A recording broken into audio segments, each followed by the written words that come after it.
सबसे पहले तो मैं पूरे देशवासियों का बहुत बहुत धन्यवाद कहना चाहती हूँ, आप मीडिया पर्सन्स का भी, क्योंकि आप लोग ही हम लोगों को इतना through out the journey wrestling में आपने सपोर्ट किया है। तो मैं उम्मीद करती हूँ कि मैं आपकी उम्मीदों पे खरा उतरूँ बिल्कुल। और कांग्रेस पार्टी का मैं बहुत बहुत धन्यवाद करती हूँ, क्योंकि जब बोलते हैं ना कि बुरे टाइम में पता लगता है कि अपना कौन है। जब हम रोड पे घसीटे जा रहे थे तो छोड़ के बीजेपी को, देश में जितनी भी पार्टियां हैं वो हमारे साथ में थी, हमारे दर्द को समझ पा रही थी, हमारे आंसुओं को समझ पा रही थी। मैं बहुत प्राउड फील कर रही हूँ कि मैं एक ऐसी पार्टी में, एक ऐसी विचारधारा में हूँ जो महिलाओं के साथ हो रहा अन्याय और उनके साथ बुरे बर्ताव के खिलाफ खड़ी है। वो लड़ाई लड़ने के तैयार है, सड़क से लेकर संसद तक। और मैं विश्वास दिलाती हूँ पूरे देशवासियों को कि जो मेहनत, जो लगन से हमने रेसलिंग में काम किया है, हम चाहते हैं कि देश के हर एक नागरिक को जो दर्द, जो तकलीफ़ हमने झेली है, खासकर महिलाओं के लिए, हर एक उस महिला के साथ में हम खड़े हैं जो अपने आप को लाचार, अपने आप को बेबस समझती है। रेसलिंग में मैंने पूरा कोशिश किया कि मैं जितनी भी महिलाओं को, छोटी बच्चियों को इंस्पायर कर सकती हूँ।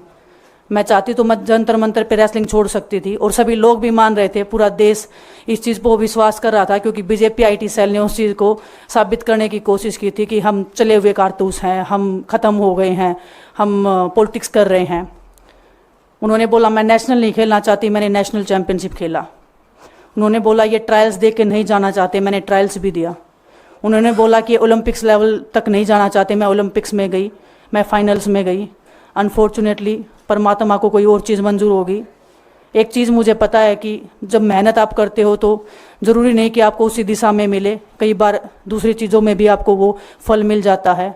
और परमात्मा ने मुझे मेरे देश के लोगों की सेवा करने का जो मौका दिया है, वो मैं मानती हूँ कि उससे बड़ा पुण्य का काम कोई नहीं हो सकता है। मेरे लिए बहुत प्राउड की बात है। बहुत एक मैं नई पारी की शुरुआत कर रही हूँ आज से। मैं चाहती हूँ कि जो हमने फेस किया एज ए खिलाड़ी होने के नाते, उन सब खिलाड़ियों को वो चीज़ ना फेस करनी पड़े। हम उनकी लड़ाई में साथ हैं। शायद उनको आज हिम्मत मिले कि जो पार्टियां पावर में रहती हैं शायद वो साथ में नहीं खड़ी हों, लेकिन उनके बहन भाई हैं जो उनके साथ में खड़े हैं। और हमें पता है स्पोर्ट्स में कितना गलत होता आया है, नहीं बोल पाते हैं खिलाड़ी। आप हमसे देख लो, बजरंग के ऊपर डोप का बैन लगा दिया 4 साल का, सिर्फ किसी लिए कि सिर्फ उन्होंने आवाज़ उठाई थी हमारे साथ बैठ के। तो उसका भुगतान हम कर रहे हैं, आज तक कर रहे हैं, लेकिन हम डरेंगे नहीं, पीछे नहीं हटेंगे। जो लड़ाई थी वो जारी है, ख़त्म नहीं हुई है। कोर्ट में हमारा केस चल रहा है, वो लड़ाई भी हम जीतेंगे, ज़िंदगी की जंग भी हम जीतेंगे। खेल में जैसे हमने कभी हार नहीं मानी है, तो हम इस नए प्लेटफॉर्म पे जो आ रहे हैं, देश की सेवा का भाव, और सिर्फ बोलने तक सीमित नहीं रहेगा ये। हम दिल से हमने खेल किया है और दिल से हम ये काम करेंगे, जी जान से मेहनत करेंगे, अपने लोगों के बीच में रहेंगे। जो भी हम अपने लोगों का भला कर सकते हैं, चाहे कितना ही % हमारे हाथ में होगा, वो हम करने की कोशिश करेंगे। और मैं अपनी बहनों को बताना चाहती हूँ कि आपकी बहन आपके साथ में है। किसी भी मुसीबत में, किसी भी पल, किसी भी क्षण आप ऐसे मत समझना कोई भी आपके साथ में नहीं है। जब कोई नहीं खड़ा होगा तो मैं आपके साथ में ज़रूर खड़ी रहूँगी, कांग्रेस पार्टी आपके साथ में ज़रूर खड़ी रहेगी। ये हमने फील किया था, और मैं वादे से कह सकती हूँ, दावे से कह सकती हूँ कि बिल्कुल आपके साथ भी खड़े रहेंगे।